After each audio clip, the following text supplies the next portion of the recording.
할아버지, 여기서 하루만만 자고 가면 안 될까요? 폭설이 사정없이 내리던 밤이었다. 강원도 산자락, 사람들의 발길이 끊긴 외딴 저택. 검은 대문은 눈에 덮여 있었고 저택의 주인은 그날도 혼자였다. 저택의 주인 강도원. 대한민국 상위 10위권 재벌 기업 도원그룹의 전 회장. 한때는 언론에 휩싸일 정도로 화려했던 남자였지만 지금은 그 이름조차 세상 앞에서 내놓지 않고 살고 있었다. 3년 전 그의 운전석 옆자리에서 웃던 아내, 뒷좌석에서 서로 머리를 부딪히며 까르르 웃던 쌍둥이 딸, 모두 한순간에 눈앞에서 사라진 사고였다. 그날 이후 도원은 모든 걸 내려놓았다. 회장 자리도, 친구도, 세상의 관심도, 그리고 마지막으로 웃음도. 그의 집에는 오직 고요함만 있었다. 그리고 고요함을 깨뜨리는 건 밤새 울리는 바람 소리와 눈이 창문을 때리는 소리뿐이었다. 그날도 도원은 아무 말도 없이 벽난로 앞에 앉아 차갑게 식은 커피만 바라보고 있었다. 눈을 감으면 귓가에 여전히 들렸다. 아빠, 눈이다. 눈사람 만들러 가자. 아빠, 빨리. 그 소리를 듣지 않기 위해 그는 귀를 틀어막았다. 그때였다. 찰칵. 대문 잠금 장치가 흔들리는 소리가 들렸다. 도원은 귀를 의심했다. 이곳은 아무도 오지 않는 곳이다. 주소도 흔적도 지운 채 살아왔기 때문이다. 잠시 후 문을 두드리는 아주 약한 소리. 저기요 아저씨. 아이의 목소리. 그것도 떨리는 여자아이. 도원은 가슴이 덜컥 내려앉았다. 문을 열까 말까 고민하는 짧은 순간 몇 년 만에 심장이 빠르게 뛰는 걸 느꼈다. 설마 아니겠지. 그는 천천히 외투를 걸치고 대문으로 나갔다. 폭설 속 문틈 사이로 보이는 작은 두 그림자. 눈 위에 앉아 떨고 있는 두 아이. 머리는 젖어 있었고 작은 손은 파랗게 변해 있었다. 둘은 6살 정도로 보이는 쌍둥이 여자아이였다. 쌍둥이. 그 한 단어가 도원의 폐를 짓눌렀다. 도원은 숨조차 못 쉬며 아이들을 바라봤다. 그중 한 아이가 조심스럽게 입을 열었다. 아저씨, 오늘 하루만 창고에서 자도 돼요? 그 말에 도원은 순간 정신이 멍해졌다. 뭐라고? 그는 믿을 수 없다는 듯 되물었다. 다른 아이가 떨리는 목소리로 말을 보탰다. 우리가 잘 데가 없어요. 개 짖는 소리 안 나는 집을 찾다가 여기까지 왔어요. 그 아이의 어깨가 작게 흔들렸다. 눈바람 때문이 아니라 공포와 추위 때문이었다. 도원은 갑자기 심장이 덜컹하며 멎는 느낌을 받았다. 자신의 딸들도 차가운 눈발 속에서 울었을까? 도움이 필요했던 그 순간 누군가 문을 열어줬다면 결과가 달라졌을까? 머릿속이 새하얘졌다. 너희 부모님은? 도원의 목소리는 이미 자신도 모르게 떨리고 있었다. 아이들은 서로 눈을 마주보고 고개를 푹 숙였다. 엄마는 하늘나라 갔어요. 아빠도 없어요. 그래서 우리 집 아저씨, 그 큰 개 키우는 아저씨가 있으래요, 계집에서. 말을 이어가는 동안 아이의 입술은 더 파랗게 변했다. 도원은 말 그대로 얼어붙었다. 계집. 아이들을 계집에? 그 말 하나로 세상이 무너져 내리는 것 같았다. 그는 단숨에 아이들 쪽으로 걸어갔다. 여기 서 있으면 얼어 죽는다. 안으로 들어와. 그 목소리는 단호했지만 어째선지 아이들은 뒤로 한 걸음 물러났다. 그중 조금 더 작은 아이가 두 손을 흔들며 말했다. 안 돼요. 우린 지저분하고 냄새도 나고 들어가면 혼나요. 그 말은 도원의 가슴을 칼처럼 후벼 팠다. 자신의 아이들에게도 누군가 이렇게 말했다면, 그렇게 차갑게 대했다면 도원은 한순간 숨이 막혀 눈을 감았다 뜨며 아이들 가까이 다가갔다. 그리고 자신도 모르게 아이들의 작고 얼어붙은 손을 살며시 감쌌다. 괜찮아. 여긴 누구도 너희를 혼내지 않아. 아이들의 눈동자가 흔들렸다. 믿고 싶은데 믿어도 되는지 모르는 표정. 도원은 두 아이의 손을 잡아 조심스럽게 대문 안으로 데려왔다. 혹시 이게 꿈이면 깨지 말아라. 그는 속으로 그렇게 중얼거렸다. 아이들을 집 안으로 들이는 순간 따뜻한 공기가 두 아이의 얼굴에 닿았다. 작은 아이가 작게 중얼거렸다. 따뜻하다. 언니야, 여기 천국인가 봐. 그 말은 도원의 무너졌던 마음을 순식간에 흔들어 놓았다. 문이 닫히는 순간 그의 눈가에서 뜨거운 무언가가 흘러내렸다. 그는 미친 듯이 눈물을 삼켰다. 울면 안 된다고 스스로에게 말했지만 눈물은 계속 차올랐다. 왜 이 아이들을 보는 게 이렇게 아픈가? 왜 이렇게 숨이 막히게 그립나? 왜 딸들이 환영처럼 겹쳐 보이는가? 그날 폭설 속에서 한 남자의 잃어버린 시간이 흔들리기 시작했다. 그리고 두 아이의 조용한 한마디가 그의 인생을 다시 움직이기 시작했다.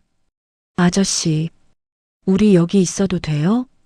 도원은 대답하지 못했다. 대신 바로 그 순간 그는 세상을 향해 닫았던 마음문이 아주 천천히 그러나 분명히 열리는 소리를 들었다. 강도원은 잠시도 눈을 떼지 못했다. 눈보라 속에 서 있는 두 아이는 마치 오래전 잃은 할인과 하소리를 그대로 그려붙인 듯했다. 그는 손전등을 들고 나서며 겨우 목소리를 냈다. 거기 왜 있어? 여긴 위험해. 두 아이의 어깨가 동시에 움찔했다. 언니로 보이는 아이가 먼저 입을 열었다. 아주 작은 목소리였다. 추워서 들어오면 안 돼요? 동생은 언니 뒤에서 손을 꽉 잡은 채 발끝만 눈 위에 찍듯이 딛고 있었다. 세상이 그 아이들에게 너무 컸고 너무 차다. 강도원은 오래 굳어있던 가슴이 힘없이 무너져 내리는 것을 느꼈다. 그는 조심스럽게 한 걸음 다가섰다. 자칫 움직이면 아이들이 날아가 버릴 것 같은 그런 두려움이 일었다. 얼마나 있었어? 손 이리 줘. 아이들은 당황해 서로를 한번 바라보고서야 용기가 난 듯 조심스럽게 작은 손을 앞으로 내밀었다. 도원은 순간 숨이 멎었다. 손이 얼음처럼 차다. 어깨를 떨던 두 아이의 떨림이 그대로 그의 손끝으로 번져왔다. 따라와. 안으로. 그가 몸을 돌리자 쌍둥이는 잠시 망설이다가 조심스레 발을 내디뎠다. 발자국이 눈 위에 조그맣게 박히며 이어졌다. 그저 따라오기만 하는 아이들의 모습이 도원에게는 가슴 미어지는 장면이었다. 현관으로 들어서자 따뜻한 공기가 아이들의 볼을 감쌌다. 그 순간 두 아이의 눈이 아주 조금 커졌다. 마치 이런 온도가 세상에 있구나 하고 처음 알게 된 표정으로 강도원은 조용히 말했다. 신발 벗어. 바닥 따뜻해. 언니 아이가 작게 중얼거렸다. 이런데 들어와도 돼요? 그럼. 너희가 얼어 죽게 둘 순 없지. 도원은 의도하지 않았지만 목소리가 다소 거칠게 들렸다. 그러자 동생 아이가 놀란 듯 언니 뒤에 숨었다. 순간 도원은 심호흡을 했다. 3년 전 사고 이후 감정을 표현하는 법을 잃어버린 자신을 자책하듯 미안하다. 그런 뜻이 아니야. 자, 이리 와봐. 그는 부드럽게 손을 내밀었다. 이번엔 동생 아이가 먼저 작은 손을 겁내듯 내밀었다. 그리고는 언니도 따라 나섰다. 쌍둥이는 현관에 놓인 의자에 나란히 앉았다. 강도원은 다급히 부엌에서 따뜻한 물과 수건을 들고 와 아이들의 손을 천천히 녹였다. 처음엔 아이들이 경직되어 있었지만 뜨거운 물이 손끝으로 스며들자 두 아이는 동시에 안도의 한숨을 내쉬었다. 따뜻하다. 동생이 아주 작은 목소리로 흘리듯 말했다. 그 말이 도원의 가슴을 산산이 부쉈다. 밥은 먹긴 했어? 언니는 눈치를 보며 고개를 슬쩍 저었다. 동생도 손을 모아 쥔 채 작게 말했다. 아침에 엄마 보러 가야 해서 그냥. 강도원의 시선이 멈췄다. 엄마. 언니가 작은 입술을 깨물었다. 우리 엄마 하늘나라에 있어요. 그래서 보고 싶어서. 말이 끝나자마자 동생의 눈동자가 흔들리며 금방이라도 울 것 같았다. 강도원은 아무 말도 할 수 없었다. 3년 전 할인과 하소리의 장례식에서 느꼈던 공허함이 그 순간 다시 들이닥쳤다. 하지만 이번에는 달랐다. 그는 두 아이의 떨리는 어깨 위에 천천히 아주 조심스레 수건을 얹어주었다. 여긴 안전해. 배고픈 것도 추운 것도 무서운 것도 오늘은 잊어도 돼. 쌍둥이는 동시에 도원을 바라봤다. 눈빛엔 여전히 낯설미 있었지만 그 안쪽 어딘가에는 아주 미세한 믿고 싶은 마음이 피어오르고 있었다. 잠시 후 도원이 끓인 따끈한 죽 한 그릇씩이 아이들 앞에 놓였다. 천천히 먹어. 누구도 뺏지 않아. 그 말이 끝나자마자 두 아이는 숟가락을 꽉 쥐었다. 하지만 이상하게 바로 먹지는 못했다. 언니가 망설이며 물었다. 정말 먹어도 돼요? 그래. 이건 너희 거야. 그제야 아이들은 조심스레 한 숟가락을 떠입에 넣었다. 그리고 단번에 눈이 커졌다. 따뜻해. 쌍둥이는 서로를 바라보고 그리고 미친 듯이 먹기 시작했다. 죽그릇이 금세 바닥났다. 강도원은 아이들을 바라보며 자신의 심장이 아주 크게 뛰고 있음을 깨달았다. 3년 전 사고 이후 처음이었다. 아무것도 느껴지지 않던 그 심장이 바로 지금 뜨겁게 살아나고 있었다. 식사가 끝나자 동생 아이가 낮게 울리는 목소리로 불렀다. 아저씨. 도원이 고개를 돌리자 아이가 두 손을 가슴 앞에 모았다. 우리 조금만 여기 있어도 돼요? 조금만 따뜻해질 때까지. 강도원은 대답하지 않고 조용히 두 아이의 머리 위에 손을 올렸다. 그 손길은 아주 조심스러웠다. 마치 부서질까 두려워하는 도자기를 쥐듯이. 그리고 그는 한 단어를 뱉었다. 그래. 쌍둥이는 멈칫하다가 아주 어색한 미소를 지어 보였다. 그 순간이었다. 그의 폐부 한가운데를 관통하는 따뜻함이 번져갔다. 강도원은 직감했다. 이건 우연이 아니다. 누군가가 자신을 다시 살게 하려고 보낸 선물일지도 모른다. 창밖에서는 여전히 폭설이 내리고 있었다. 하지만 집안은 오랜만에 따뜻했다. 그리고 그 따뜻함은 도원의 인생을 완전히 뒤흔들기 시작하고 있었다. 강도원은 따뜻한 물이 담긴 대야를 들고 거실로 조심스레 걸어왔다. 방금 전 두 아이의 옷에서 스며 나온 냉기와 떨리는 손끝이 아직도 그의 손에 남아 있었다.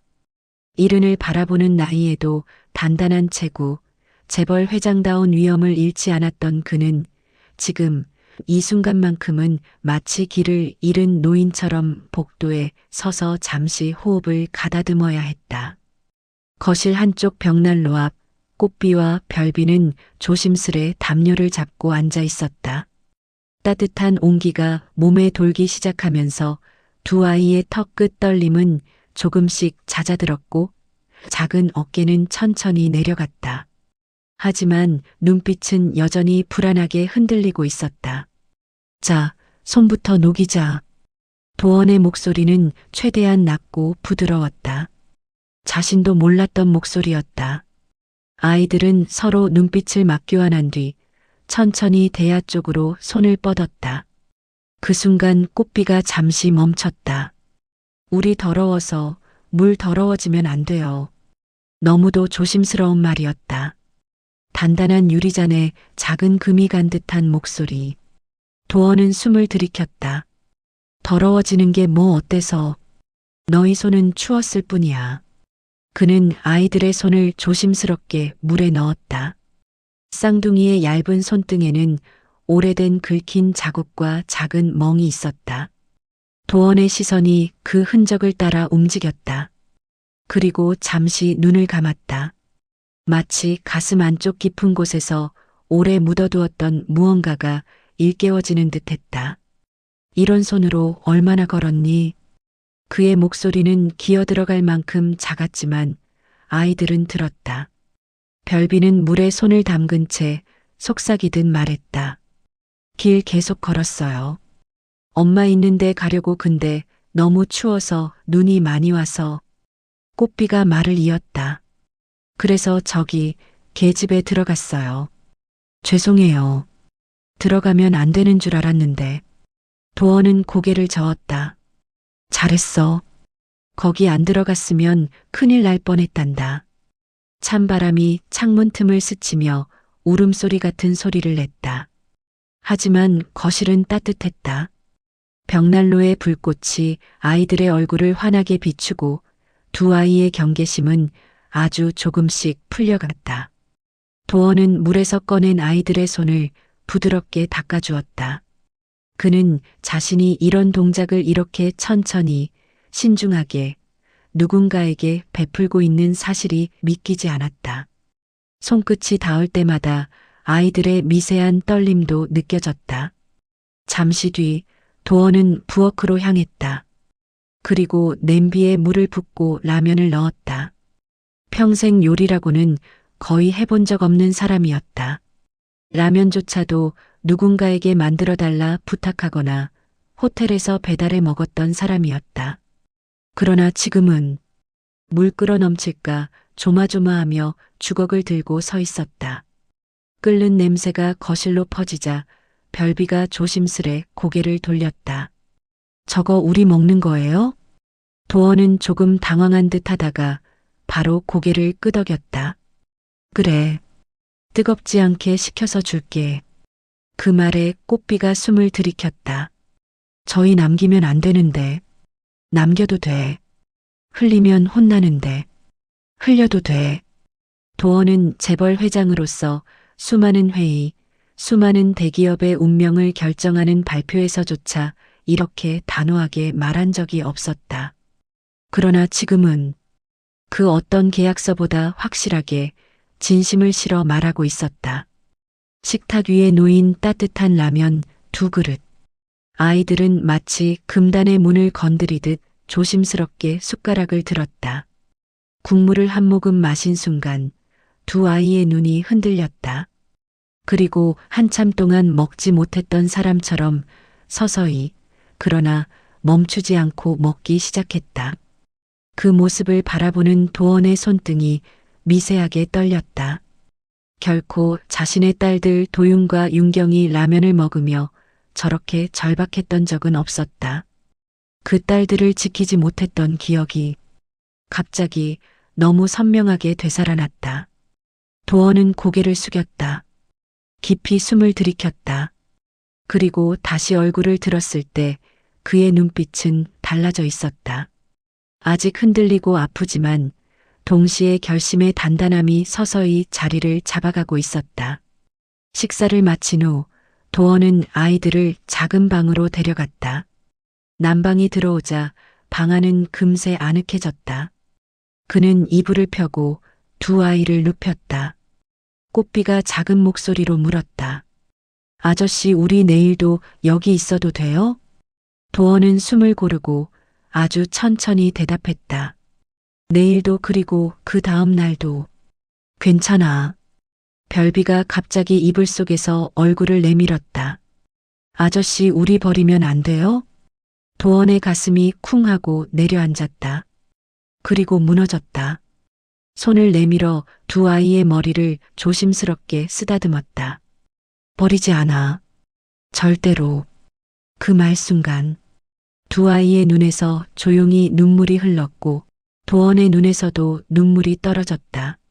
아이들이 잠들고 난 후 도원은 혼자 거실로 나왔다. 벽난로 앞에 앉아 불꽃을 바라봤다. 그는 한참 동안 말도 움직임도 없었다. 그러다 천천히 아주 오래 묻어두었던 목소리로 중얼거렸다. 도윤아, 윤경아, 너희 또래였겠지. 그 아이들이 이렇게 컸겠지. 불꽃이 흔들렸다. 그리고 그 흔들림 속에서 그의 굳어있던 심장이 아주 서서히 다시 뛰기 시작했다. 강도원은 쌍둥이들을 잠시 거실 소파에 앉혀두고 조용히 벽난로 앞에 선 채 멍하니 한 손을 턱에 얹었다. 따뜻한 불빛이 얼굴을 비스듬히 비추고 있었지만 그의 눈은 깊게 가라앉아 있었다. 아이들 손끝의 상처, 옷자락에 베어있던 오래된 얼룩, 말끝마다 묻어나던 두려움. 그것들은 단순한 길 잃은 아이의 흔적이 아니었다. 잠시 후 도원은 나지막한 목소리로 쌍둥이에게 물었다. 정말 어디서 온 거니? 누가 너희를 보살펴줬니? 꼬치가 먼저 고개를 들었다. 망설임이 어린 손가락이 담요 끝을 만지작거렸다. 엄마는 하늘나라에 있어요. 아저씨. 별이는 언니 뒤에 숨어 고개를 끄덕였다. 그래서 집에 있었던 다른 어른들이 대신 우리를 키웠어요. 다른 어른들. 그 단어가 도원의 귓가를 묵직하게 때렸다. 그 순간 현관문 틈새로 불어온 찬바람이 거실로 스며들었다. 짧고 날카로운 기척처럼 느껴졌다. 도원은 손을 떨며 물컵을 내려놓았다. 그럼 너희를 데려다 준 사람들은 지금 어디에 계시니? 꼬치는 대답 대신 눈을 피했다. 별이는 무릎을 꼭 끌어안았다. 우리가 싫다고 하면 화를 내셨어요. 화를? 도원의 목소리가 낮게 흔들렸다.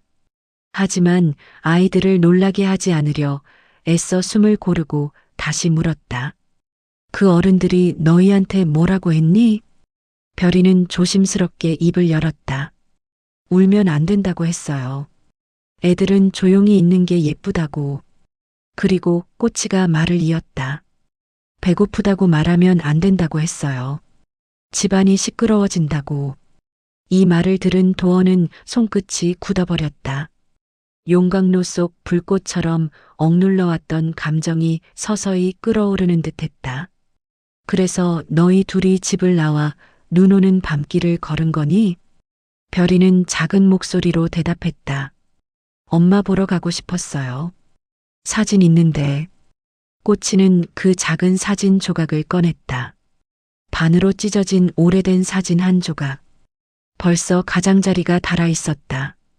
도원은 그 사진을 받아들고 천천히 들여다봤다. 사진 속 여자의 웃음은 너무 따뜻했고 아이들의 얼굴과 닮아 있었다. 그런데 묘하게 마음 깊은 곳이 요동쳤다. 이 여인 어디서 본 적이 있는 얼굴 같은데. 그는 사진을 든 손을 떨며 다시 들여다보았다. 그 순간 눈빛이 멈췄다. 설마 사진 속 여자의 목걸이를 본 순간이었다. 도원의 숨이 턱 막혔다. 그 목걸이는 자신이 20년 전 직접 골라 동생에게 선물했던 것이다. 다른 디자인은 절대 나오지 않는 세상에 하나뿐이었던 목걸이. 그건 오래전 도원과 갈등을 겪고 집을 떠난 여동생 강지연이 마지막으로 품에 지니고 있던 물건이었다. 지현이? 도원은 사진을 움켜쥔 채 말이 나오지 않았다. 설마 이 아이들이. 그가 떨리는 목소리로 두 아이에게 물었다. 엄마 이름 혹시 지연? 꼬치와 별이는 눈을 크게 뜨며 고개를 끄덕였다. 네, 우리 엄마 이름 강지연이에요. 순간 시간마저 멈추는 듯했다. 도원은 한 걸음 뒤로 물러서더니 두 손으로 얼굴을 감싸쥐었다. 숨이 가빠지고 가슴이 무너져 내렸다. 지연이 죽었다고? 그의 목소리는 부서지는 바람 같았다. 아이들은 조용히 고개를 끄덕였다. 네, 아저씨. 엄마는 하늘나라에 있어요. 별이는 작은 손으로 눈물을 닦았다. 엄마가 우리를 안고 울었어요. 그리고 마지막으로 미안하다고 했어요. 도원의 눈에서 뜨거운 눈물이 한 줄 흘렀다. 잃어버린 동생, 그 동생이 숨기고 키우던 쌍둥이, 그리고 세상을 떠나는 순간까지 지키려 했던 아이들. 그 아이들이 지금 폭설 속 계집 안에서 자신에게 하룻밤만 재워달라고 말했던 것이다. 도원은 아이들을 향해 다가가 무릎을 꿇었다. 눈물이 가득 고인 눈으로 두 아이를 바라보았다. 너희가 내 동생 지연이의 아이들이구나. 꽂히는 놀란 눈으로 도원을 올려다봤다. 아저씨 엄마를 알아요? 도원은 답하지 않고 조심스럽게 손을 뻗어 두 아이의 작은 손등 위에 포개었다. 알 뿐이겠니? 너희 엄마는 내가 평생 찾지 못한 내 동생이다. 아이들은 조금씩 눈물을 흘렸고 도원은 그 눈물을 닦아주지도 못한 채 그저 가만히 쳐다볼 수밖에 없었다. 가슴이 무너진다는 표현조차 부족했다. 그때였다. 쿵. 현관 바깥에서 누군가 눈밭을 밟는 묵직한 소리가 들렸다. 도원은 순간 몸을 굳혔다. 창문 너머로 불빛 두 줄이 스르륵 대문 앞에 멈춰 선 것이 보였다.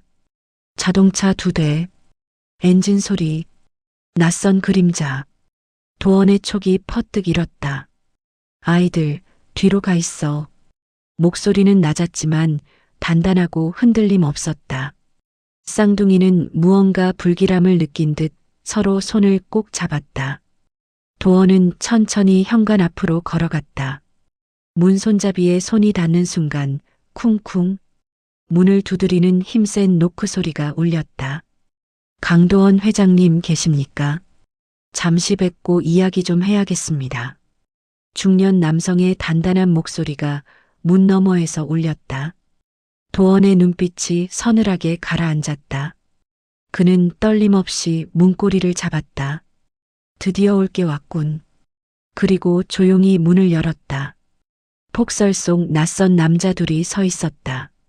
그들의 눈빛은 싸늘했고 손에는 무언가 서류 봉투 같은 것이 쥐어져 있었다. 회장님, 아이들 문제로 왔습니다. 쌍둥이는 거실에서 그 목소리를 듣고 동시에 얼굴을 새하얗게 질렸다. 꼬치의 입술이 떨렸다. 저 사람들 우리 집에 있었던 어른들이에요. 쌍둥이의 작은 목소리가 흔들렸다. 도원은 아이들을 향해 돌아보며 단 한마디만 했다. 걱정 마라. 이제 내가 있다. 그리고 다시 천천히 고개를 돌려 두 남자를 향해 서 있었다. 눈부신 불빛 아래 그의 눈빛은 폭풍처럼 날카롭고 차갑게 빛나고 있었다. 거센 눈발을 등에 맞은 두 남자는 현관 앞에 서서 서류 봉투를 가볍게 흔들었다. 강도원은 문을 절반만 연 채 차가운 시선을 그들에게 던졌다. 아이들 문제라 했지요. 도원의 목소리는 낮고 단단했다. 앞에 서 있던 남자가 고개를 숙이며 말했다. 예, 회장님. 저희는 아이들의 보호자분께서 연락을 주셔서 확인차 방문했습니다. 그 말에 도원의 눈빛이 서서히 변했다. 뒤에서 벽에 붙어 눈치만 보고 있던 꼬치와 별이는 바짝 굳었다. 보호자?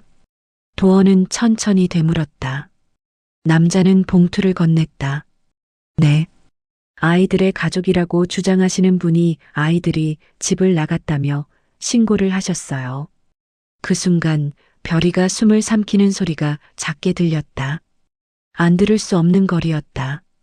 꼬치도 옅게 떨리는 목소리로 속삭였다. 저 사람들 맞아. 집에 있었던 그 어른들이야. 도원은 아이들을 확인하려 뒤돌아보고 난 뒤 문 앞으로 한 발 더 나섰다. 아이들은 지금 쉬고 있습니다. 당장 필요한 일 아니면 돌아가시죠. 남자는 당황한 얼굴로 손을 들어 보였다. 회장님, 잠시만요. 오해하시는 것 같습니다. 저희는 단순 확인만. 아이들이 원하는 말부터 들어줘야지. 도원은 단호하게 끊었다. 그 순간 남자는 눈빛을 바꾸며 말했다. 회장님, 아이들은 아직 미성년입니다. 법적으로 보호권은 법적으로? 도원은 문고리 위에 손을 더 꽉 잡았다. 법을 운운하기 전에 아이들 몸 상태를 먼저 보셨어야지. 말끝이 서늘하게 떨어졌다. 남자들은 잠시 말을 잃었다. 도원은 문을 천천히 닫으려 했다. 그때 두 번째로 온 남자가 재빨리 말했다. 저희는 협조하러 온 겁니다, 회장님. 싸우러 온 게 아니라 아이들 상태 확인만. 그 말이 끝나기도 전에 거실 안에서 떨리는 아이들 목소리가 들렸다. 아저씨 제발 보내지 마요. 그리고 이어 별이의 더 약한 목소리. 돌아가기 싫어요. 작은 울음 섞인 목소리가 문틈 사이를 타고 흘러나왔다. 순간 도원의 표정이 완전히 달라졌다. 그는 천천히 고개를 돌려 두 남자를 바라봤다. 아무 말도 하지 않았지만 눈빛 하나로 방 안과 바깥의 공기가 갈라졌다. 들으셨죠? 도원은 낮게 말했다. 남자들은 서로 눈을 마주쳤다. 그리고 더 이상 억지로 문을 막지 않았다. 그렇다면 오늘은 돌아가겠지만 회장님. 남자의 목소리가 낮아졌다. 이 문제는 조만간 법적인 절차를 통해 다시 다뤄질 겁니다. 도원은 미동도 없이 그 말을 끝까지 듣고 나서 천천히 고개를 끄덕였다. 좋소. 법대로 하자고 했으니 나도 그렇게 하지. 그리고 정확하게 문을 닫았다. 쿵. 문이 닫히는 소리가 도원의 결심처럼 묵직하게 울렸다. 남자들이 떠난 뒤 도원은 거실로 돌아왔다. 쌍둥이는 여전히 소파 뒤에 숨어 있었다. 도원은 무릎을 굽혀 그 아이들의 눈높이로 앉았다. 꽃이야, 별이야. 부드럽지만 단단한 목소리였다. 지금 누가 뭐래도 너희는 오늘부터 내가 지킨다. 꽃이는 떨리는 목소리로 물었다. 우리 정말 여기 있어도 돼요? 그럼. 도원은 단호하게 대답했다. 아이들은 서로를 보며 작게 울먹였다. 하지만 별이는 조심스럽게 손으로 눈물을 닦으며 말했다. 그 사람들 아저씨 집까지 알고 있어요. 또 올 거예요. 도원은 아이들의 작고 차가운 손을 두 손으로 감싸며 말했다.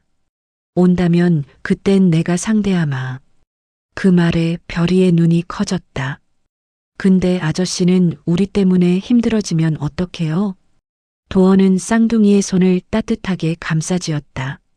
힘든 건 괜찮다. 하지만 너희 같은 아이들이 눈 속에서 떨며 하루만 묵게 해달라고 말하는 세상이 더 힘들다. 꽂히는 숨을 들이켰다.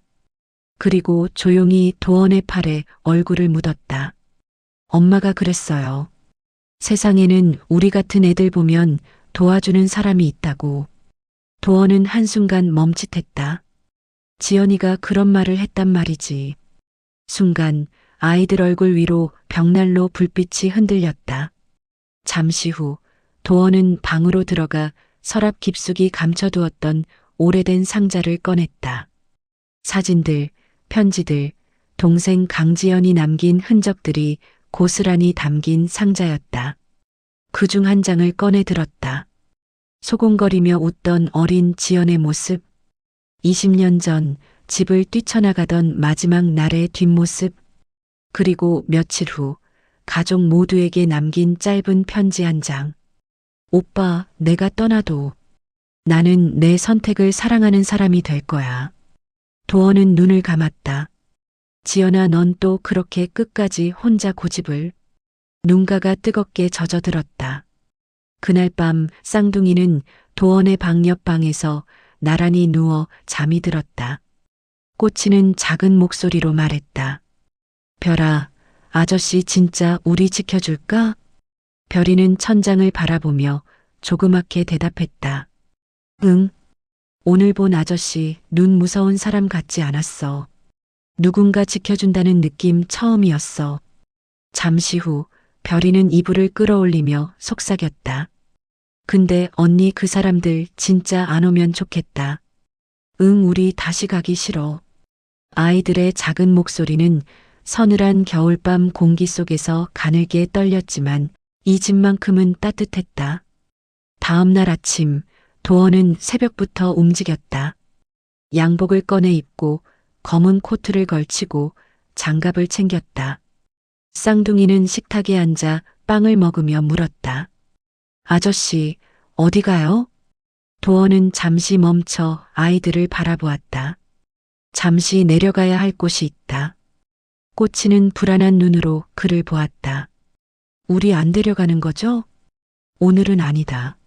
하지만 내가 없는 사이에 누가 오더라도 문 열어주면 안 된다. 알겠지? 아이들은 동시에 고개를 끄덕였다. 도어는 잠시 그 둘을 바라보다가 부드럽게 머리를 쓰다듬었다. 돌아오면 이야기가 조금 달라져 있을 거다. 문을 나서는 순간 차가운 공기가 얼굴을 스쳤다. 도어는 코트를 여미고 차 문을 열었다.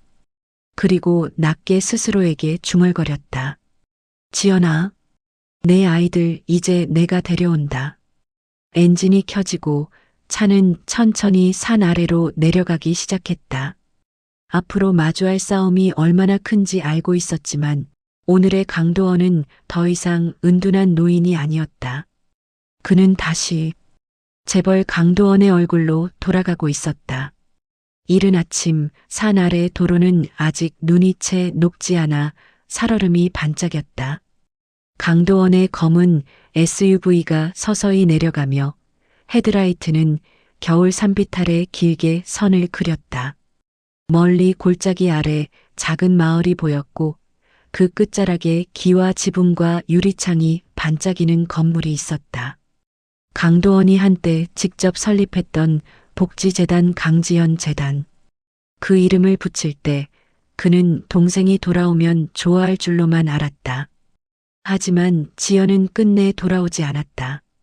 도어는 차를 세우며 낮게 중얼거렸다. 지연아, 내 이름을 걸고 만든 곳에 이제 내 아이들을 데려오러 왔다. 그의 표정은 날카롭고 결의에 차 있었다. 평소와 달리 코트깃도 제대로 정돈되어 있었다. 은둔하던 회장이 아닌 다시 세상 앞에 서는 강도원이었다. 재단 건물 안으로 들어가자 깔끔한 로비에 직원들이 서둘러 일어나 인사를 했다. 회 회장님? 오랜만에. 도어는 고개만 가볍게 끄덕이며 말했다. 원장 어디 있지? 직원은 긴장하며 대답했다.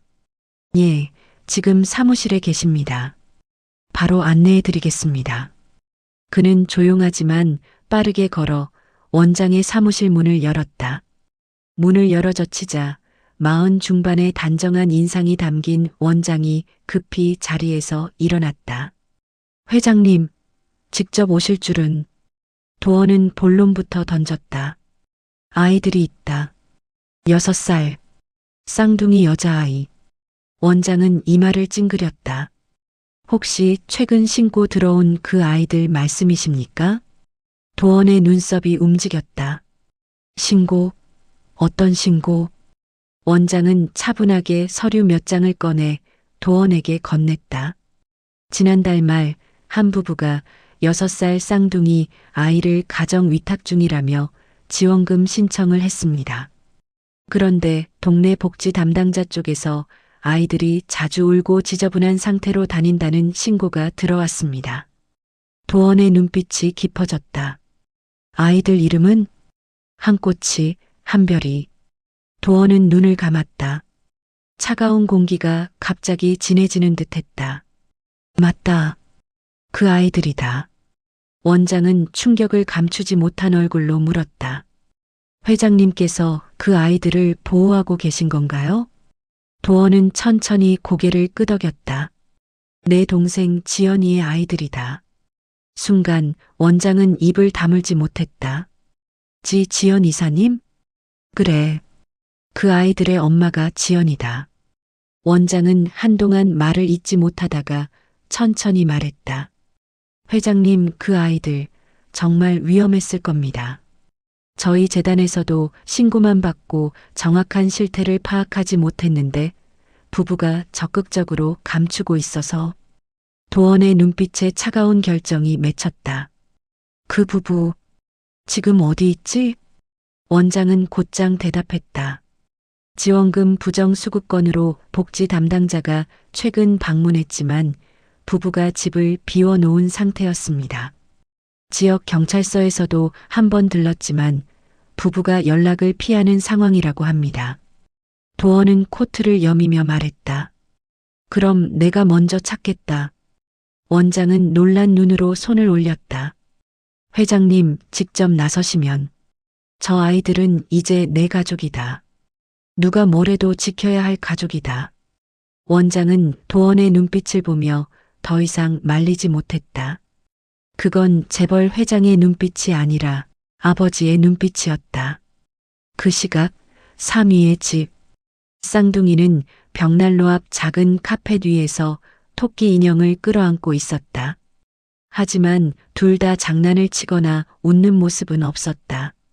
별이는 창문으로 눈이 내리는 바깥을 멍하니 바라보다 작은 목소리로 말했다. 언니, 아저씨 언제 올까? 꼬치는 자신보다 더 작은 동생을 끌어안으며 대답했다. 곧 오실 거야 아마. 그 말 끝에 살짝 떨림이 묻어났다. 그때 현관에 다녀온 집사 최 여사가 말했다. 걱정 마렴. 회장님은 원래 약속은 꼭 지키시는 분이야. 별이는 아직도 불안한 표정을 지었다. 근데 그 사람들이 다시 오면 최 여사는 미소로 아이들의 머리를 쓰다듬었다. 회장님이 너희 지켜준다고 했잖아. 그 말씀 절대 헛말 아니야. 하지만 창밖의 풍경은 불안한 기척을 품고 있었다. 눈발이 점점 굵어지고 바람이 세졌다. 멀리서 바퀴가 눈을 밟는 묵직한 소리가 났다. 꼬치와 별이는 동시에 고개를 들었다. 누구지? 최 여사도 창가로 다가갔다. 그리고 그녀의 눈빛이 흔들렸다. 이 시간에 손님이 올 리가 없는데. 쌍둥이는 서로의 손을 더 꽉 잡았다. 언니 아저씨 맞을까? 하지만 곧 들린 것은 익숙한 엔진 소리가 아니라 낯선 차문 닫히는 소리였다. 쿵, 쿵. 꼬치는 숨을 크게 삼켰다. 그 무렵 도원은 원장의 안내를 받아 아이들 양부모 주소를 확보했다. 여기입니다. 이 주소로 등록돼 있습니다. 하지만 부부는 종종 주소지를 옮겼다는 소문이. 혹시 몰라 주변 주소들도 함께 드리겠습니다. 도원은 서류를 단단히 움켜쥐었다. 고맙소. 그리고 재단을 나서려는 순간 원장이 조심스레 물었다. 회장님, 매스컴에 알릴 계획이신가요? 도원은 잠시 멈춰섰다. 지금은 아니다. 원장은 고개를 끄덕였다. 아이들이 안전해지면 그때 이야기하겠다. 차에 올라탄 도원은 주소지를 입력한 뒤 핸들을 단단히 잡았다. 그때 핸드폰이 울렸다. 발신자는 최 여사. 도원은 전화를 받았다. 여사님, 무슨 일이요? 수화기 너머로 떨리는 목소리가 들렸다. 회장님 집 앞에 다시 그 사람들이 온 것 같습니다. 도원의 눈빛이 번쩍였다. 뭐라고? 2명 아니 3명입니다. 문은 아직 두드리지 않았지만 집을 둘러보고 있어요. 순간 도원의 심장이 빠르게 뛰기 시작했다. 아이들은 방 안으로 들여보냈습니다. 지금 곧장 문 잠갔고요. 도원은 이를 악물며 대답했다. 여사님, 절대 문 열어주지 마시오. 내가 바로 올라가겠소. 예, 회장님.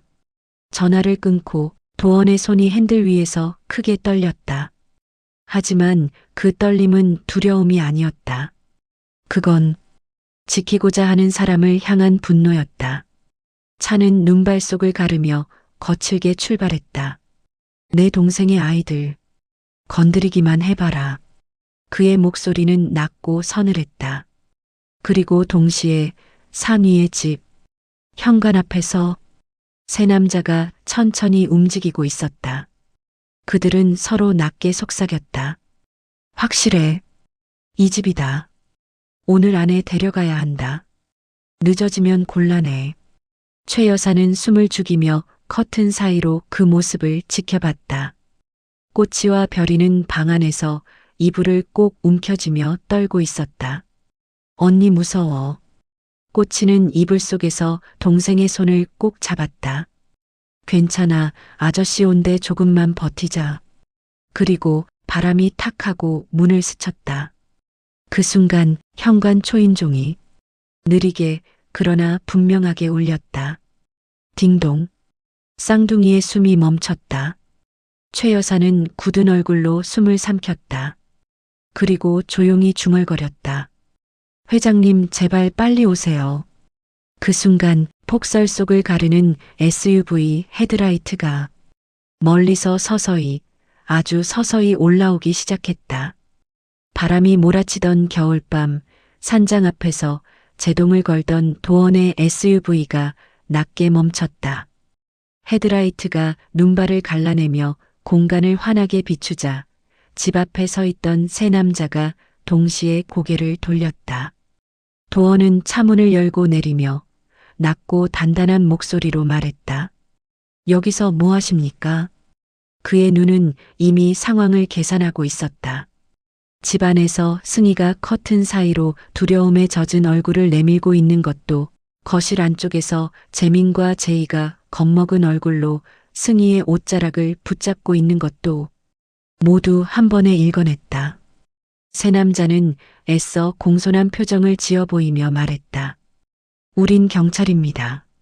아이들 친권자 확인차 왔습니다. 도원은 그들의 신분증을 쓱 훑어보았다. 눈에 띄는 건 하나였다. 서류가 너무 새 것이라는 것. 경찰관이 이렇게 늦은 밤에 눈까지 내리는 날 골짜기 산장까지 찾아온다. 이상하지 않습니까?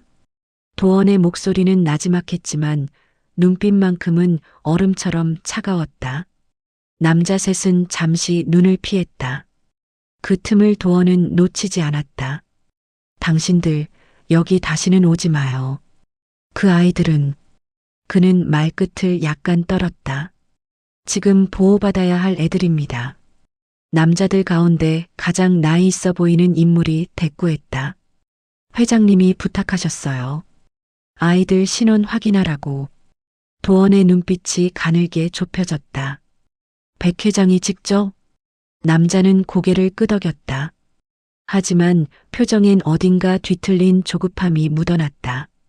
그 순간 도원은 단박에 이해했다. 백 회장이 보낸 사람이 아니라 백 회장의 아내 한미란이 따로 움직였다는 것. 돌아가세요. 도원은 차분하게 말했다. 여긴 제 사유지이고 통보 없이 침입하면 불법입니다. 남자들이 서로 눈짓을 주고받았다. 그리고 하나같이 뒤로 물러섰다. 마지막으로 나이 많은 쪽이 말했다. 백 회장 부인께서 후회하실 텐데요. 도원의 표정이 굳었다. 뭐라고 했죠? 두 아이 절대로 회장님 곁에 못 가게 하라고 했습니다. 그 말은 마치 깊숙이 박히는 송곳 같았다. 도원은 단단히 담은 입술 위로 차가운 숨을 내쉬었다. 그리고 더는 말하지 않았다. 남자들은 눈 내리는 골짜기를 철수하듯 내려갔다. 문이 닫히자마자 승희가 급히 현관을 열고 도원에게 달려왔다. 아저씨 괜찮으세요? 저 사람들 뭐죠? 승희의 손이 떨려 있었다. 도원은 손을 들어 그녀의 어깨 위에 살며시 올렸다. 걱정 마요. 이제 괜찮아졌습니다. 승희는 거의 울먹이며 속삭였다. 또 데려가겠다고 하면 어떡하죠? 그 사람들 재민이랑 제이 보는 눈빛이 너무너무. 도원은 천천히 고개를 저었다. 그 누구도 아이들 못 데려갑니다. 내가 지킬 겁니다. 그의 말투는 단정했고 그 안엔 회장이 아니라 아버지의 마음 같은 무게가 담겨 있었다. 승희는 잠시 도원을 바라보았다. 그동안 회사에서 청소일하며 누구에게도 보호받지 못했던 시간들이 한꺼번에 떠올랐다. 왜 이렇게 도와주시나요? 그녀의 질문은 처음이었다. 육마까지 어느 순간도 묻지 못했던 말. 도어는 잠시 대답을 멈췄다. 그리고 천천히 입을 열었다. 나에게도 아이가 있었어요. 승희의 눈이 커졌다. 있었다고요?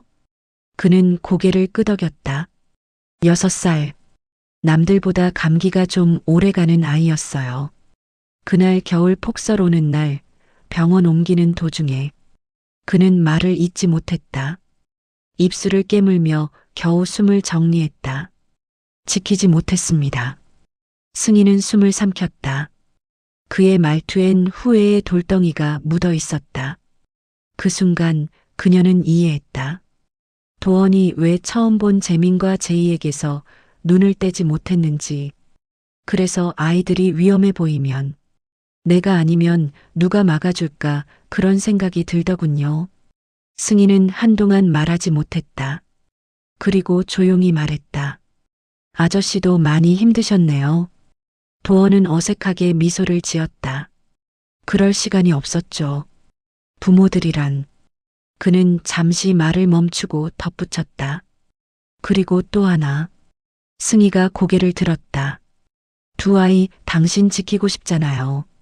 나는 그런 사람 믿습니다. 그 말은 승희의 오래 굳은 마음을 툭 하고 건드렸다. 바람이 세차게 불었다. 창문이 덜컹거리고 산장 지붕 위로 눈이 쌓이는 소리가 났다. 도어는 승희와 아이들을 거실로 데리고 들어가 난로 앞에 앉혔다. 아이들은 도원의 무릎에 머리를 기댔고 도원은 서툴지만 안정된 손길로 아이들의 등을 토닥였다. 그 모습은 마치 오래전 자신이 잃었던 순간을 되찾기라도 한 듯 안정되어 있었다. 승희는 그 모습을 가만히 바라보다가 조용히 속삭였다.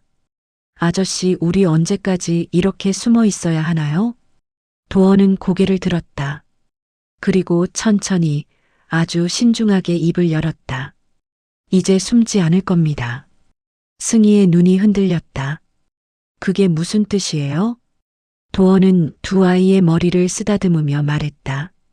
7년 동안 백 회장은 자신의 손자를 잃었다고 생각하며 살았어요. 그 사람 진실을 알면 절대 이렇게 두지 않을 겁니다. 그런데 아내인 한미란 씨가, 승희가 조심스레 말했다. 백 회장의 아내는 자신의 지위를 지키기 위해 뭐든 할 수 있는 사람입니다. 도원의 얼굴에 긴장된 그림자가 드리워졌다. 그래서 내가 직접 움직일 겁니다. 그는 단호하게 말했다. 백 회장에게 사실을 알려야 해요. 아내가 회장에게서 모든 정보를 숨긴 채 손자 존재까지 가로막고 있다는 것. 아저씨, 그게 가능할까요? 도어는 조용히 고개를 끄덕였다. 가능하게 만드는 게 내 일입니다. 창밖에서 바람이 세차게 울었다. 하지만 집안에서는 오히려 고요했다. 승희는 도원의 결심을 바라보며 손을 꼭 쥐었다. 그리고 그 순간이었다. 난로 위에 올려둔 낡은 라디오에서 띠링 알림음이 울렸다. 승희가 놀라며 돌아보자 라디오에는 뉴스 속보가 떠오르고 있었다. 제게 1위 백도 그룹 회장 급성 쇼크로 병원 이송. 의식 잃어. 승희와 도원의 시선이 동시에 얼어붙었다. 도원은 숨을 깊게 들이쉬었다. 그리고 낮게 중얼거렸다. 이제 늦을 시간이 없어졌습니다. 백도그룹 회장 백도원의 SUV가 병원 응급실 앞에 급히 멈춰 섰을 때 승희는 뒷좌석에서 두 아이를 꽉 안은 채 떨고 있었다. 그녀의 귀에는 아직도 라디오 속보가 생생히 울렸다. 백도그룹 회장 백원규, 의식 잃은 상태로 긴급 이송. 현재 중태. 승희는 도원을 바라보았다. 아저씨 정말 괜찮겠어요? 지금 가면 백 회장 부인이. 도원은 조용히 고개를 저었다. 회장님이 깨어나기 전에 그분에게 진실을 알려야 해요. 한미란이 먼저 움직이면 아이들은 또 위험해집니다. 그의 음성은 흔들리지 않았지만 눈빛에는 결의가 고여 있었다. 도원이 문을 열고 내리자 차가운 겨울 공기가 얼굴을 스쳤다. 그는 아이들을 차 안에 남겨두고 승희에게 말했다. 절대 내리지 마요.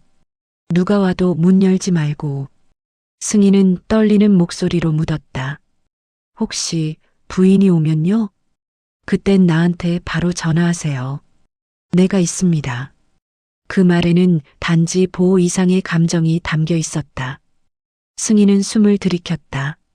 그동안 자신을 누군가에게 맡긴다는 감정이 얼마나 오랜만인지 깨닫는 순간이었다. 도원은 병원 안으로 걸음을 옮겼다. 병원 7층 중환자실 앞은 이미 요란했다. 백도그룹 임원들, 병원 관계자들, 취재기자들까지 몰려 아수라장이 된 듯 시끄러웠다. 그 한가운데 고급 코트를 우아하게 걸친 한 여인이 서 있었다. 붉은 루비 귀걸이가 형광등 아래에서 번쩍거렸다. 한미란, 백 회장의 아내. 그녀는 누군가에게 지시하며 말했다. 기자들 조용히 시켜. 지금 우리 이미지가 중요한 때야. 말투엔 다급함보다 체면이 더 담겨 있었다. 도원이 다가가자 한미란의 시선이 그를 스쳤다. 그녀는 입꼬리를 올렸다. 어머, 상무님. 여기까지 웬일이세요? 그녀는 부드러운 척했지만 눈동자가 예리했다. 도원은 거짓 인사를 하지 않았다. 회장님 상태는요? 의식은 없지만 뭐 괜찮아지시겠죠. 그분은 워낙 강하니까. 그녀의 태도는 남편의 생사보다 자신의 지위가 더 중요하다는 사람의 그것이었다. 도원은 단도직입적으로 말했다. 회장님 깨어나면 아이들 이야기를 말씀드릴 겁니다. 한미란의 표정이 순식간에 깨졌다. 눈동자가 크게 흔들렸다. 무슨 아이? 그녀는 한치도 미소를 유지하지 못했다. 몰랐던 척 하지 마십시오. 도원은 낮고 날카롭게 말했다. 회장님 손자 둘. 6년 전 며느리 윤서와의 사이에서 태어난 아이들 말입니다. 주변 임원들이 서로를 바라보며 술렁였다. 한미라는 굳어진 표정으로 소리쳤다. 헛소리. 그 여자, 그 아이들 우리와 아무 관계도 없어. 도원은 마치 기다렸다는 듯 조용히 말했다. 회장님이 아니라 당신이 관계없게 만든 거겠죠. 한미란의 얼굴이 일그러졌다. 도원은 마지막 말을 던졌다. 회장님은 오늘이라도 아이들을 품을 겁니다. 그건 가문 이미지가 아니라 부모로서 할아버지로서의 마음입니다. 한미라는 떨리는 목소리로 외쳤다. 그 아이들 절대로 이 집안에 들이지 못해. 그 아이들이 들어오면 나는. 그녀의 말은 갑작스러운 소리에 끊겼다. 미란아 그만해라. 모두가 동시에 돌아섰다. 중환자실 문이 열리고 의사가 환자 침대를 끌어내는 모습이 보였다. 그리고 그 위에서 산소 마스크를 쓴 채 눈을 겨우 뜨고 있는 백원규 회장이 있었다. 손을 약하게 들어올리며 한미란을 바라보았다. 이제 됐다. 그만하자. 한미란의 얼굴이 하얗게 질렸다. 여보. 그러나 회장은 그녀를 보지 않았다. 대신 도원에게 손을 내밀었다. 도원은 조심스레 다가갔다. 회장은 한마디만 말했다. 아이들 어딨어? 도원은 숨을 들이켰다. 그리고 답했다. 병원 밖에 있습니다. 지금 바로 모셔오겠습니다. 회장은 힘없이 고개를 끄덕였다. 그 표정엔 눈물 같은 것이 맺혀 있었다. 데려와라. 내 손자들. 한미란의 무릎이 바닥에 꺾였다. 그녀는 경악에 휩싸여 회장을 바라보았다. 여보 무슨 말이에요? 그 아이들 우리 집안이 받아들일 수. 그러나 회장은 단호했다. 평생 기업을 쥐고 흔든 사람의 눈이었다. 그 아이들. 내 필다? 도원은 병원 밖으로 뛰어내려갔다. SUV 옆에서 승희가 떨리는 손으로 문을 열었다. 아저씨 어떻게 됐어요? 도원은 숨을 고르고 말했다. 승희 씨, 아이들 데리고 올라갑시다. 승희의 표정이 드러나게 흔들렸다. 정말 괜찮아요? 그분 허락했나요? 허락이 아니라 도원은 조용히 말했다. 회장님이 오히려 아이들을 찾고 계십니다. 승희의 눈에서 눈물이 쏟아졌다. 재민과 제이가 그녀의 손을 잡았다. 엄마 우린 어디가? 제이가 묻자 승희는 떨리는 목소리로 대답했다. 너희 할아버지 뵈러 가. 두 아이는 잠시 멍하더니 곧 조심스럽게 손을 꼭 잡았다.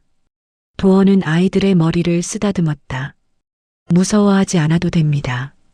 할아버지가 많이 기다렸어요. 중환자실암. 백 회장은 들것에 실린 채 겨우 눈을 떴다. 그 앞에 승희와 두 아이가 섰다. 아이들. 회장의 목소리는 거의 속삭임 같았다. 두 아이 중 재민이 조심스럽게 다가갔다. 그리고 작게 물었다. 할아버지 맞아요? 그 질문이 백 회장의 심장을 무너뜨렸다. 그는 떨리는 손을 내밀었다. 그래, 내 손자다. 재민이 그의 손끝을 만지는 순간 백 회장의 눈에서 눈물이 흘러내렸다. 승희도 더는 참고 서 있을 수 없었다. 그녀는 고개를 숙이고 오열했다. 한미라는 병원 벽에 기대선 채 입술을 깨물며 중얼거렸다. 안 돼. 그 아이들이 들어오면 난 끝이야. 도원은 한미란을 향해 말했다. 이제부터는 끝이 나는 게 맞습니다. 6년 동안 진실을 막은 대가입니다. 한미란의 얼굴이 무너져 내렸다. 백 회장은 숨을 고르며 마지막으로 말했다. 승혜 씨, 내 며느리, 미안하오. 승희는 더는 버티지 못하고 회장 앞에 무릎을 꿇었다. 아버님, 저도 너무 늦게 돌아와서 죄송합니다. 백 회장은 힘껏 손을 뻗어 승희의 손등 위에 올려놓았다. 돌아와줘서 고맙소. 그 순간 6년의 오해와 상처, 버려짐과 외로움, 그리고 죄책감과 그리움이 모두 한 곳으로 스며들었다. 도원은 그 장면을 보며 조용히 숨을 들이켰다. 그리고 마음속으로 중얼거렸다. 이제 이 가족은 다시 시작할 수 있다. 눈발이 여전히 병원 창밖에 흩날리고 있었지만 신뢰는 따뜻했다. 6년 만에 가족이 다시 서로의 손을 잡은 순간이었다. 오늘의 이야기가 마음에 드셨다면 구독과 좋아요를 눌러주세요.